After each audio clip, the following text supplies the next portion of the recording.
Carol, agora uma coisa que é muito comum, a confusão entre offshore e LLC. Né?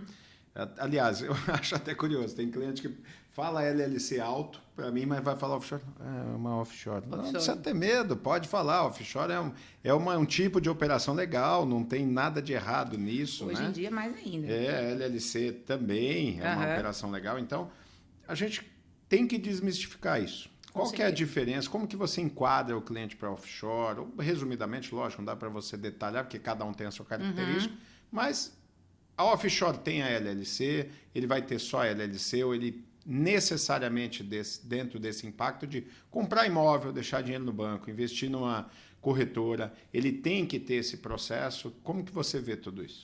Vamos primeiro começar falando sobre o que você mencionou de offshore. Às vezes eu converso com um cliente e falo, vamos fazer uma offshore, a pessoa já abre um olho e fala, pelo amor de Deus, Carol, o que você está me falando? Você quer me fazer um offshore?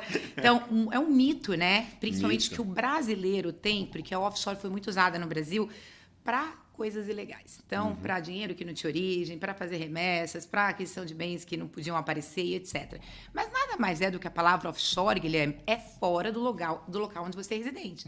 Então, para o não residente, tanto uma LLC, que é uma empresa americana, como, vamos dizer, uma offshore nas Ilhas Britânicas, Bahamas, Panamá, Dubai, agora que está sendo muito buscado, é offshore. Você é brasileiro, tem residência no Brasil, qualquer país que você abrir uma empresa, você está abrindo uma offshore. Então, esse é o primeiro ponto. E hoje em dia a offshore, ela tem uma questão de transparência para nós residentes. Então, como eu disse, não adianta você querer ter uma offshore para esconder coisa, porque não esconde mais. Você é obrigado a declarar tudo aquilo que você tem, ou através do FATCA, que é aquela questão do Foreign Account Tax Compliance, que tudo que você tem fora do país, como a DCBE no Brasil, uma coisa, uma comparação fácil de fazer, você tem que declarar. Sim. Mas para responder a sua pergunta sobre LLC e offshore, uma LLC é a estrutura que normalmente a gente usa para aquisição de imóvel, né? Para compra do imóvel, ela é fácil de gestão, tem flexibilidade na questão da locação, na questão dos impostos também. Só qual é o grande problema? Até alguns anos atrás, posso dizer assim, uns 10 anos atrás, a LLC, os interesses, porque ela não tem ação, não é igual uma corporação que você tem um stock certificate. Você tem interesses dentro de uma LLC, o que é considerado um bem intangível. Então, para a sucessão, o bem intangível não entrava. Era só cash, propriedade, etc, e etc. O governo percebeu que lá, meados de... Quando teve a crise aqui também, todo mundo abrindo Family LLC. Family LLC, Family LLC, Family LLC. Para quê? Para minimizar o impacto da sucessão.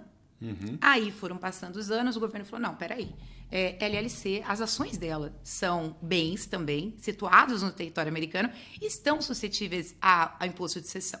Então, por que eu estou falando tanto do imposto de sucessão? Porque para os nossos clientes não residentes, o imposto de sucessão, ele começa a ser aplicado a partir de $60 mil.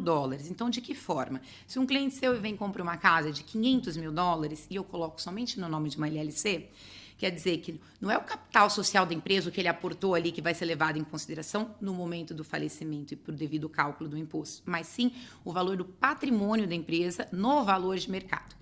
Então, resumindo, se eu tenho um imóvel de $500 mil e coloco dentro de uma LLC, que eu tenho 2 membros, cada indivíduo tem 60 mil de isenção quando vier a falecer e a partir daí já tem que pagar imposto de sucessão. Ou seja, ele vai ter 190 mil, pelo menos em cada cota, ou isento se for os 60. Exatamente, né? Você já fez a conta menos de 60. E o restante vai ter que passar pelo processo e a alíquota do imposto de sucessão é 40%. Então, sobre os 190, ele vai pagar 40%. 40%. Então, o ideal é compor uma LLC de forma que proteja, ou na genealogia da vida normal, né, você dê mais cotas ou parte da cota para os filhos. Seria o ideal ou isso não é permitido? Quando é permitido. No momento da abertura, a gente não tem imposto de doação, nada. Então, um pai de família abre uma empresa e coloca os filhos. Se forem menores, obviamente, não pode entrar como gestor, mas ele já distribui as cotas. Qualquer idade entra, qualquer filho. Para proteção, sim. Tá? Há alguns problemas com financiamento, a gente sabe, tem financiamento que não aceita LLC com filho menor. Algumas coisas nesse ponto eu tenho experiência, já presenciei. Mas para abertura, legalmente, eu tenho uma casa quitada.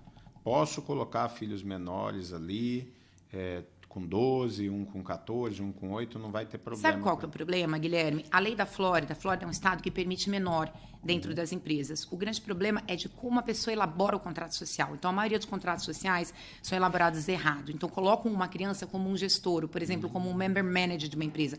Acabou, não consegue financiamento, não abre conta em banco e não faz nada. E o pior, uma vez que você cede um bem para um menor, para você tomar, vamos dizer, pegar esse bem de volta, você precisa nomear uma pessoa que vai ser responsável para cuidar do interesse dos seus filhos. Então, eu tive casos de clientes que chegaram assim, não, já resolvi meu problema. Peguei o DID da minha casa, fiz um Quitclaim DID, coloquei no meu nome, da minha esposa e dos meus 2 filhos menores. Não vende, porque não tem como assinar. Os menores teriam que assinar e não pode. Então, dentro de uma LLC, o menor pode participar, mas a gente tem que deixar bem claro no contrato, é um contrato específico de sucessão, que o menor ele só está participando como um membro, ele não tem poder de gestão nenhum, ele não tem como decidir, ele não tem como assinar, não tem como fazer nada. Isso fica bem claro dentro do social. E voltando na história que você ia dar continuidade da LLC, a LLC dá para usar somente ela, no caso, se a pessoa vai comprar um imóvel de $200 mil e eu tenho 4 sócios dentro da empresa. Então, vamos dizer, 60 mil de cada um, eu tenho 240, tá ok. Mas qual o problema? O imposto de sucessão é calculado no valor de mercado do imóvel no dia do falecimento. Se eu vier a falecer hoje, eu comprei meu imóvel por 1 milhão e hoje ele vale 3, é sobre os 3 milhões, não é sobre o valor de compra. Então, fica muito arriscado, porque você não vai ficar acompanhando toda hora o quanto está valendo o seu imóvel. E qual a melhor trajetória para proteger ele de pagar o menos imposto de sucessão? Menor. O nosso objetivo é sempre esse, por isso que a gente usa offshore.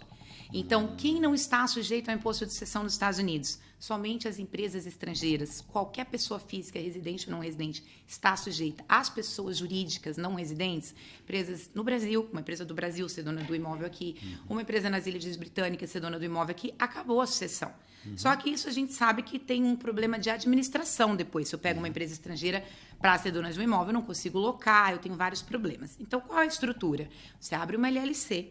O sócio dessa LLC, vamos dizer assim, o dono dessa LLC, é a maioria uma offshore. Então, 99% para offshore e a gente dá 1%, às vezes menos, para o gestor. Para ela ser uma partnership, para ter o benefício fiscal de realmente ser uma LLC e uma partnership, mas eu elimino completamente a sucessão. Eu elimino a sucessão e eu elimino o FERP. Eu elimino as duas coisas de uma vez só. Sim. Então, o caminho para eliminar a sucessão e você ficar, vamos dizer assim, tranquilo, morrer tranquilo e investir nos Estados Unidos é através da estrutura LLC offshore. Porque aí você não está sujeito ao imposto de sucessão.